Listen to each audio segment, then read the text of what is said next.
ಎಲ್ಲರಿಗೂ ನಮಸ್ಕಾರ. ಇವತ್ತು ಪಾವ್ ಭಾಜಿ ಹೇಗೆ ಮಾಡೋದು ಅಂತ ತಿಳಿಸ್ಕೊಡ್ತೀನಿ. ಒಂದು ಪ್ಯಾನಿಗೆ ಎಣ್ಣೆ ಸೇರಿಸಿ ಬಿಸಿಯಾದ ಮೇಲೆ ಅಲ್ಲ ಪೇಸ್ಟ್ ಸೇರಿಸಿಕೊಳ್ಳಿ 2 ಸ್ಪೂನು.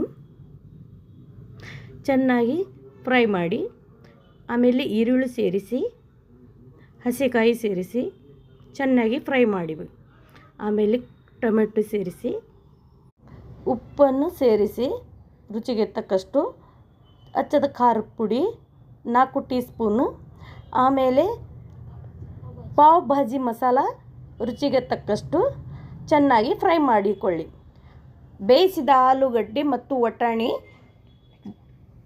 ಮಿಕ್ಸ್ ಮಾಡಿ ನೀರನ್ನು ಹಾಕಿ ಮಿಕ್ಸ್ ಮಾಡಿ. ಪಾವ್ ಭಾಜಿ ಮಸಾಲ ರೆಡಿ ಆಯಿತು. ರುಚಿಗೆ ಕೊತ್ತಂಬರಿ ಸೇರಿಸಿಕೊಳ್ಳಿ.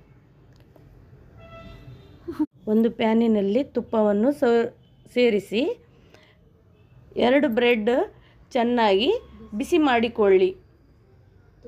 ತುಪ್ಪವನ್ನು ಸೇರಿಸಿ ಲೈಟ್ ಬಿಸಿ ಮಾಡಿ. ಆಮೇಲೆ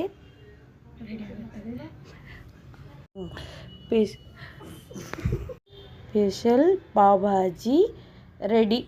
ಥ್ಯಾಂಕ್ ಯು.